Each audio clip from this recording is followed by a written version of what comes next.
ئافرەتێک لای پیاوێک بێت کە نامۆسی ئافرەتەکەی بفرۆشێت. يعني شلون بۆم ڕوونەوە کە بەجوانە يعني چی؟ یعنی پیاوێک نامۆسی هاوسەرەکەی یعنی ژنەکەی خۆی بفرۆشە بیداتە بە پیاوێکە. يعني وەکو پێدەم يعني بیفرۆشێت يعني داوێن پیسی بە خێزانەکەی بکات. بەڵە بەڵە بڵێ. هەر ئافرەتێک لەو حاڵەیە واجبە لە ژیان ئەوە هینکە ئەو مایکەت بگرە کچەکەن.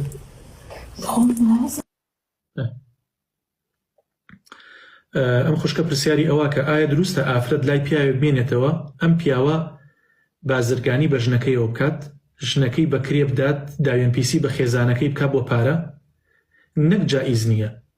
هەم پێویستە کە سوکاری لێ ئاگادار بکرێتەوە کە سوکاری خۆت و دام و دەستگای حکومەتیشی لێ ئاگادار بکرێتەوە، چونکە ئەو پیاوە لە ڕووی شەرعەوە پێی ئەوتێت دەیوث بە کوردی خۆمان ئەو کەسە گەوادە و ئەبێ محاسبەک بکرێت لە شەرعیشە ئەو کەسە حەدی کوشتنە ئەبێ بکوژرێت، بۆیە نەکمانەوە لای ئەو کەسە جائیز نییە، بەڵکو ژیانی ئەو کەسە بوونی ئەو کەسەش نابێ بمێنێت.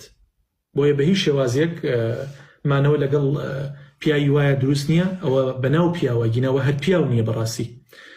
بەڵێ کچەکەم طبعا ئەو شتانە زۆر زۆرە، من چەندین قەزێمان لایە باشە ئافرەتە بۆ سکاڵای هێناوە سکاڵای بردۆ بۆ دادگا کە پیاوەکەی بە زۆر فرۆشتۆتی پارەی پێپەیا کردووە، بەڵام لە ژێر هەڕەشە و گوڕەشەی ئەم پیاوەدا نەیوێراوە چەند ساڵێکە نەیوێراوە خۆی کەشف کات، لە ئەخیر جارە پەنای بردۆ بۆ دادگا یان بۆ لای مامۆسای بۆ لای دکتۆرێک ئەوەی درکانەوە. بەڵێ لە کۆمەلگای خۆمانە الحەمدوللا نەبووە بە دیاردە، بەڵام هەبووە شتی وا ڕووی داوە.